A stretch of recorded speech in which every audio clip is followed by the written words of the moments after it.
जय हिंद दोस्तों। आज हम पढ़ने वाले हैं घनत्व की गणना करना, यानी कि डेंसिटी की कैलकुलेशन करेंगे हम, और वो घनीय संरचना में क्रिस्टल के लिए होगी। ठीक है। अब घनत्व बराबर हम फॉर्मूला पढ़ चुके हैं। घनत्व बराबर होता है द्रव्यमान बटे आयतन।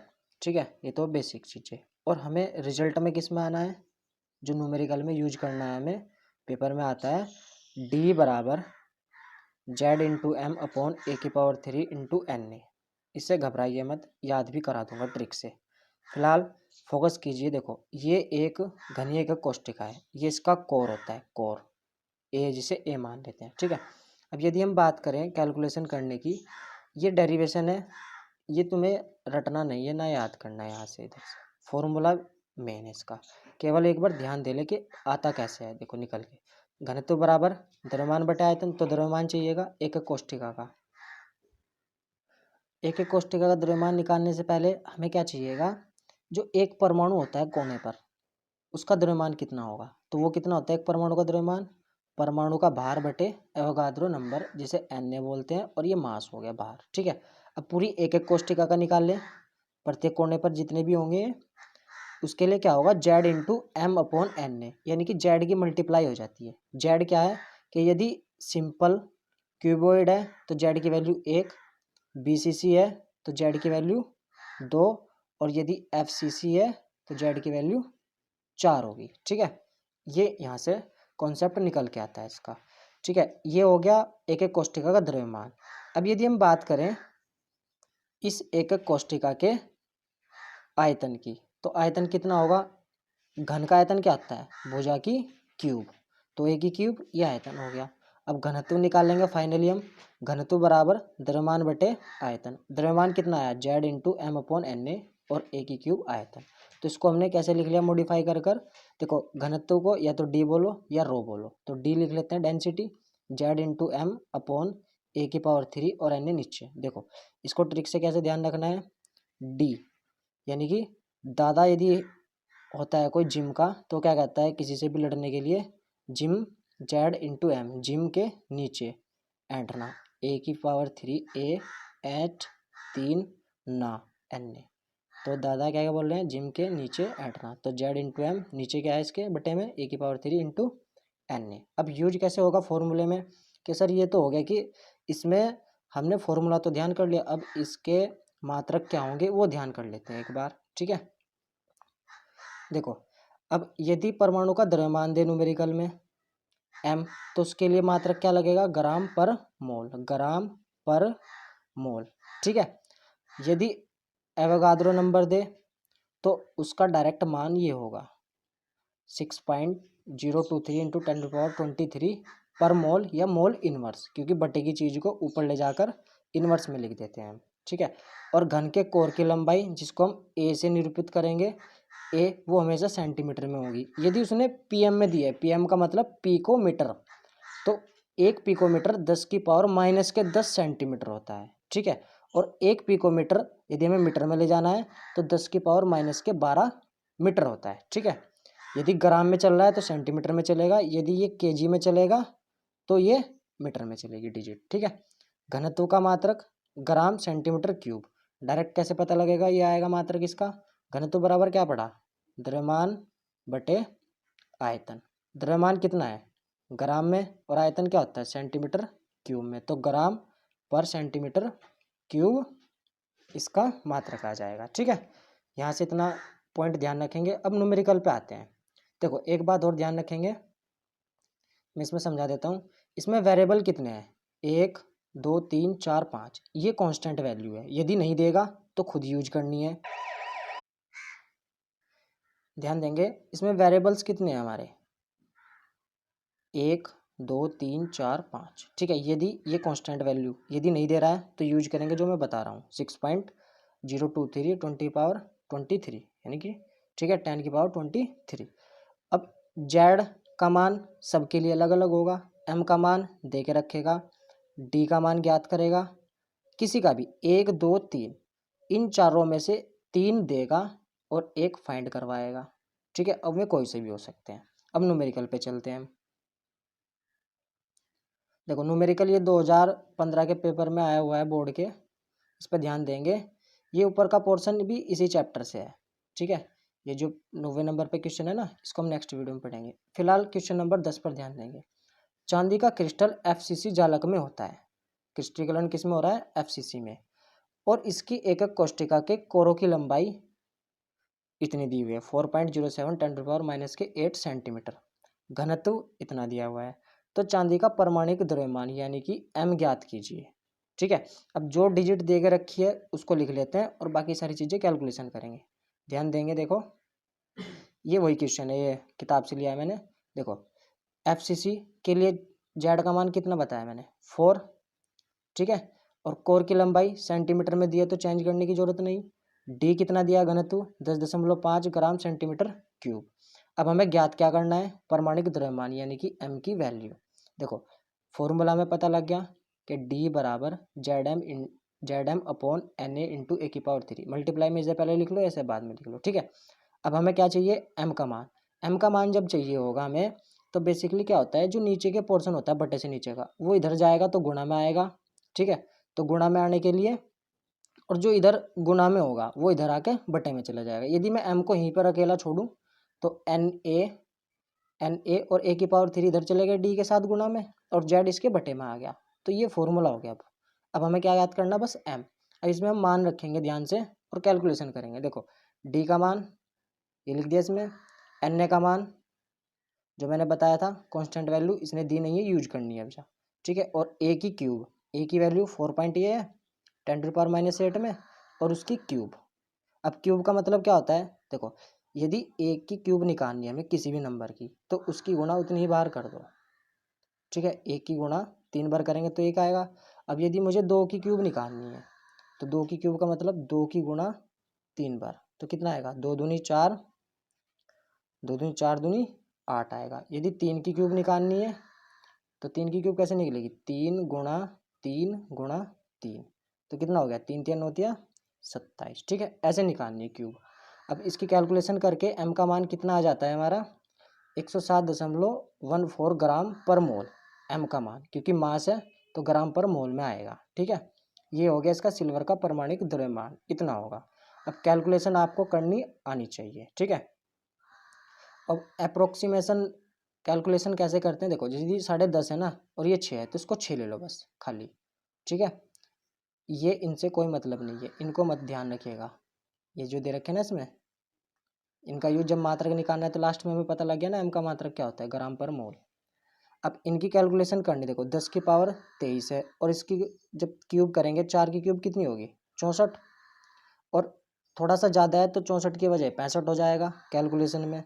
और 10 की पावर -8 की पावर फिर 3 है, तो 10 की पावर कितना हो जाएगा? 8 तिया 24, ठीक है।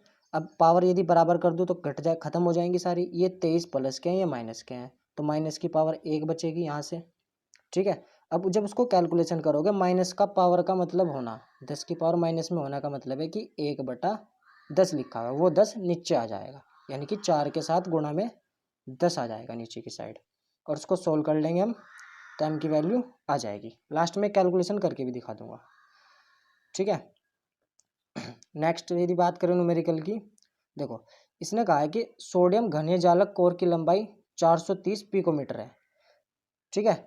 प्रति एकक कोष्टिका में परमाणु की संख्या ज्ञात कीजिए, यानी कि इसे जेड की वैल्यू बतानी है। अब इसने कुछ चीज़ें दे दी हैं। सोडियम का परमाणु द्रव्यमान 23 ग्राम दे दिया है, ठीक है। और Na का घनत्व 0.9623 ग्राम सेंटीमीटर क्यूब दे दिया है, और Na की वैल्यू दे दी है। जब वैल्यू दे दे तो ईजी है। अब ज्ञात क्या करना है? जेड। फॉर्मूला वही है घुमा फिरा कर। अब जेड की वैल्यू निकाल लेंगे तो उसको जेड एक साइड जाएंगे, बाकी डिजिट एक साइड। वैल्यू पुट करो, डी का मान, एन का मान, ठीक है। अब ए का मान देखो, अब ए का मान इसमें किसने दिया था?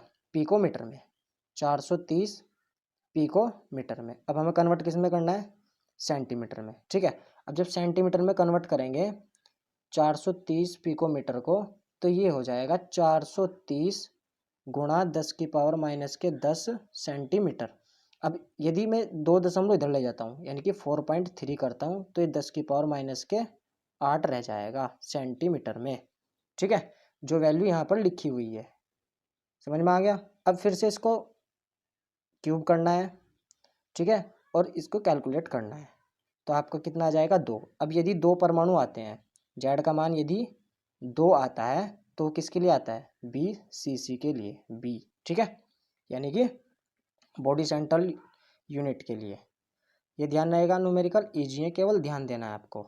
यदि नेक्स्ट बात करें हम, एक घनीय क्रिस्टल का अणुभार, पदार्थ का अणुभार दे दिया है, यानी कि m का मान 75 ग्राम पर मोल, और एक कोष्ठक के कोर की लंबाई 5 एंगस्ट्रॉम है।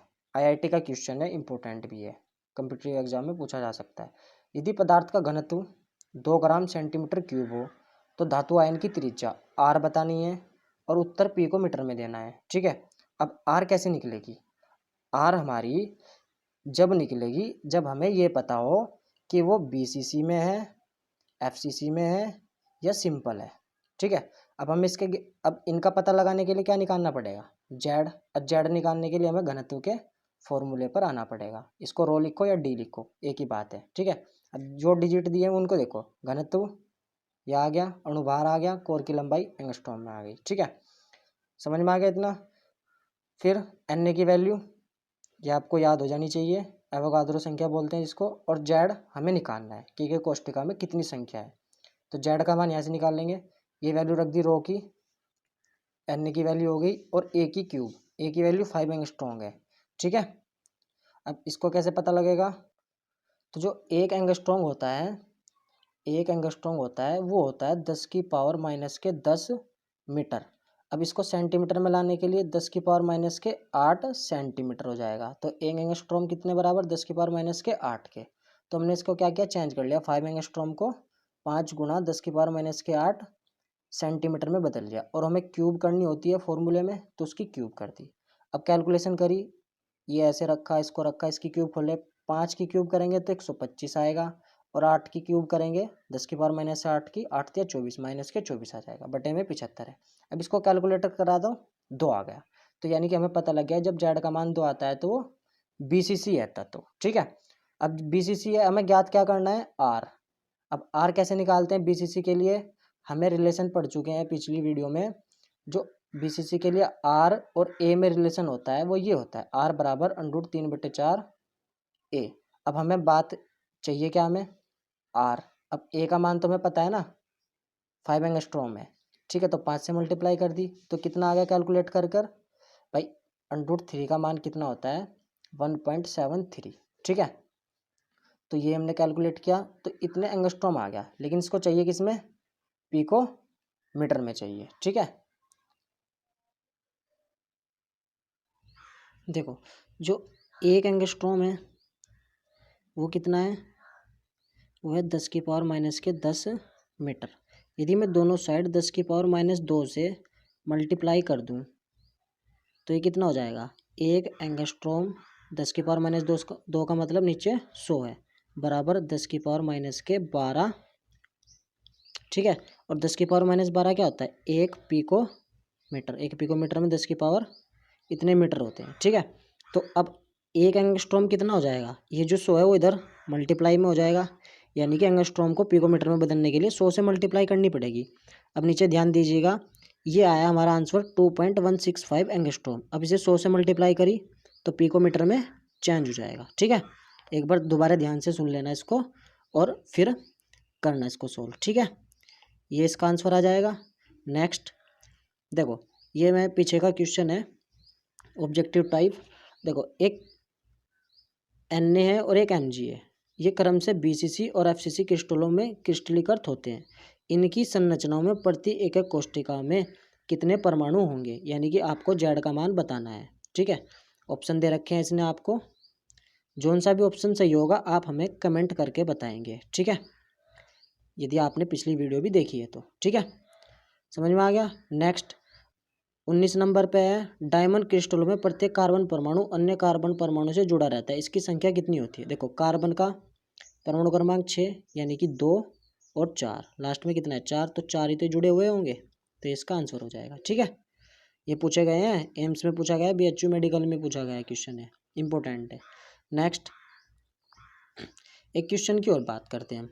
देखो एक तत्व है ए, हमें नहीं पता तत्व कौन सा है, वो बस ए नाम दे दिया उसे। एफसीसी में क्रिस्टल अर्थ होता है। इस तत्व के 200 ग्राम में यानी कि एम मास में इतने परमाणु है, परमाणु का मतलब एन एवोगाद्रो नंबर। ए का घनत्व इतना दिया हुआ है। तो एक कोष्टिका के कोर की लंबाई यानी कि आपको ए की वैल्यू बतानी है। किसकी वैल्यू बतानी है? ए की। ठीक है, अब हम फॉर्मूला पढ़ चुके हैं घनत्व वाला कि डी बराबर जेड इंटू एम ए की पावर 3 इंटू एन ए होता है। हमें ए की पावर 3 चाहिए। देखो, तो ए की पावर 3 को मैं यहाँ ले जा लेता हूँ और डी को यहाँ ले जाता हूँ इसके स्थान पर, तो ए की पावर 3 का फॉर्मूला ये आ जाएगा। अब वैल्यू पुट करते हैं इसमें। देखो, जेड का मान एफसीसी के लिए कितना होता है? 4 होता है, तो आ गया 4। एम का मान कितना दिया हुआ है? एम का मान 200 ग्राम, वो रख दिया इसमें। फिर डी का मान कितना दिया हुआ है? 7.2 ग्राम। और इसमें एन का मान कितना दिया हुआ है? एन का मान इसमें दिया हुआ है 4.12 10⁻24 परमाणु। देखो, इसमें एन का मान ये दिया हुआ था, लेकिन मेरे द्वारा क्या यूज किया गया इसमें? जो इसका कांस्टेंट वैल्यू है वो यूज की गई है। तो मैंने इस कांस्टेंट वैल्यू पे ए का मान निकाला है ये। तो अब आपने यूज क्या करना है? इस एन की जगह ये वाला मान, इसकी जगह ये वाला मान यूज करना है। फिर कैलकुलेशन करनी है एक बार, फिर देखना है आंसर थोड़ा बहुत चेंज आएगा। ठीक है, अब समझते हैं कैलकुलेशन कैसे की। देखो, अब ए की पावर 3 क्यूब निकालना है। क्यूब का मतलब है कि जब उस पर अंडर रूट चढ़ेगा तो 3 वैल्यू सेम होगी, उनमें से एक बाहर आएगी। ठीक है, उसके अकॉर्डिंग मैंने थोड़ा अरेंजमेंट किया। देखो, इसमें भी ऊपर से 10 से मल्टीप्लाई की और नीचे भी। तो 10 से जब करूँगा 2000 और 2000 के 4 में करूँगा तो 8000। ठीक है, अब नीचे देखो 7.2 ये सेम लिखा मैंने, और 10 की पावर 23 एक मल्टीप्लाई ये 10 की पावर 1 कितना हो गया? 10 की पावर 24 हो गया यहाँ तक। ठीक है, अब जब इस पर मैंने क्यूब घनमूल चढ़ाया तो क्यूब लिख दिया। अब 8000 को क्या लिख सकता हूँ मैं? 20 गुना 20 गुना 20, तो 3 20 में से एक 20 बाहर आएगा। ठीक है, और 10 की पावर 24 है, 10 की पावर 24 का तिहाई करेंगे तो 8 आएगा, 10 की पावर 8 बाहर आ गया। ठीक है, बटे में था तो बटे में लिखा। अब इन दोनों की मल्टीप्लाई देखो, इन दोनों की मल्टीप्लाई करके अप्रोक्सीमेशन 43 आएगा। देखो 6 7 42 थोड़ा ज़्यादा आएगा तो 43 मान लिया मैंने। अब ये 43 किसकी क्यूब के बीच में है? 3 की क्यूब के और 4 की क्यूब के बीच में। तो इसका मतलब ये कहीं ना कहीं 3 और 4 के बीच में 3.5 होगा लगभग। तो मैंने अप्रोक्सीमेशन में इसको बाहर निकाल कर ये लिख दिया 3.5। अब मैंने जब इसको 20 को डिवाइड दिया तो आया 5.7। और 10 की पावर 8 यदि बटे में लिखी हुई है तो वो ऊपर जाकर 10 की पावर -8 लिखी जाती है। देखो, ए पूछ रहे हैं कोर की लंबाई, तो ये लंबाई सेंटीमीटर में ही नापी जाएगी। ठीक है, सेंटीमीटर, क्योंकि हम सेंटीमीटर की डिजिट यूज कर रहे हैं सारी, तो सेंटीमीटर में आ गया। तो ये आंसर आपको समझ में आ गया होगा। ठीक है, नेक्स्ट अब हम पढ़ते हैं संकुलन क्षमता। ये भी कॉम्पिटिटिव एग्जाम में पूछ ली जाती है और पेपर में भी पढ़नी हमें जरूरी है। ठीक है, देखो संकुलन क्षमता होती क्या है? कुल उपलब्ध स्थान का, यानी कि ये एक कोष्टिका हो गई। अब इसमें कुल उपलब्ध स्थान कितना है? जितना इसका घन का आयतन है। अब वह प्रतिशत, कौन सा प्रतिशत? जो कणों द्वारा संपूरित रहता है। कण कौन से? पार्टिकल जो इसके कोणों पर रखे हुए, इनके द्वारा संपूरित मतलब घिरा हुआ स्थान है। ठीक है, वो सारी क्षमता क्या कहलाएगी? इसकी संकुलन क्षमता कहलाएगी। पैकिंग एफिशिएंसी, कि कितनी जगह ये पैक हो चुका है। ठीक है, अब प्रतिशत में निकालें यदि हम, प्रतिशत में क्षमता, एक एक कोष्टिका में गोलों का आयतन। अब कोष्टिका ये होगी, कितने गोले उनका आयतन, और एक एक कोष्टिका का संपूर्ण आयतन यानी कि घन का आयतन गुणा 100% के लिए 100 लगा देते हैं। ठीक है, अब यदि मैं बात करूं एफसीसी के लिए, एफसीसी में परमाणु कितने होते हैं? 4। और हमने रिलेशन पढ़ा था कि त्रिज्या और कोर, यानी कि कोर जो होती है ये एक कोर, उसमें और जो त्रिज्या होती है उनके बीच में रिलेशन क्या आता? a बराबर 2√2 r। पिछली वीडियो देख सकते हो, उसमें आपको समझ में आ जाएगा। ठीक है, अब यदि a की क्यूब निकालता हूँ तो इसकी भी क्यूब करनी पड़ेगी। 2 की क्यूब कितनी होती है? 2 की क्यूब 8 होती है, और √2 की क्यूब निकालूंगा मैं तो 2 करूँगा, 2 बार करूँगा तो 2 आएगा, दोबारा फिर √2 आ जाएगा, तो 2 गुणा 8 तो हो गया 16, और √2 जुगा तो, और r की क्यूब हो जाएगी। ठीक है, ये वैल्यू आ गई, समझ में आ गया ना इतना? अब ये वैल्यू जब मैं ये सारी वैल्यू इसमें पुट करूंगा तो एफिशिएंसी का मान कितना आएगा? 74%। ये आपको कैलकुलेशन करनी पड़ेगी। ठीक है, समझ में आ गया ना इतना? आर से आर की क्यूब कट जाएगी, इसलिए एक डिजिट रख कर ही काम चल जाएगा, क्योंकि इन दोनों का रिलेशन हमने फाइंड कर लिया है इस डिजिट से। ठीक है, अब याद कैसे रहेगा संकुलन क्षमता कितनी आएगी? देखो एफसीसी के लिए पूछे तो 4 है ना, तो 7 4 आएगी परसेंट। जितनी जेड की वैल्यू ज़्यादा होगी उतना एफिशिएंसी ज़्यादा आएगी, परसेंटेज उसकी हाई होगी। ठीक है, और यदि जेड की वैल्यू डिक्रीज हो रही है तो जेड की एफिशिएंसी भी परसेंटेज डिक्रीज हो जाएगी, कम हो जाएगी। ठीक है, देखो नेक्स्ट वाले में यदि मैं बीसीसी की बात करूं, बीसीसी के लिए जेड का मान 2 और ए कोर और त्रिज्या में रिलेशन ये था ए बराबर 4/√3r। ठीक है, अब इसकी क्यूब निकाल लेंगे, 4 की क्यूब 64, 3 की क्यूब तो 3 2 बार 2 स्क्वायर करेंगे तो 3 आ जाएगा और एक √3 उसके साथ रहेगा तो r की क्यूब। अब ये वैल्यू हम ए की 3 की जगह रख देंगे और जेड का मान इस बार 2 रख देंगे, तो फिर कैलकुलेशन करेंगे तो परसेंटेज कितनी आएगी? 68 आएगी। ठीक है, ये ध्यान रखेंगे। तो कम हो गई ना बीसीसी के लिए, कितनी घट गई? 6% घट गई।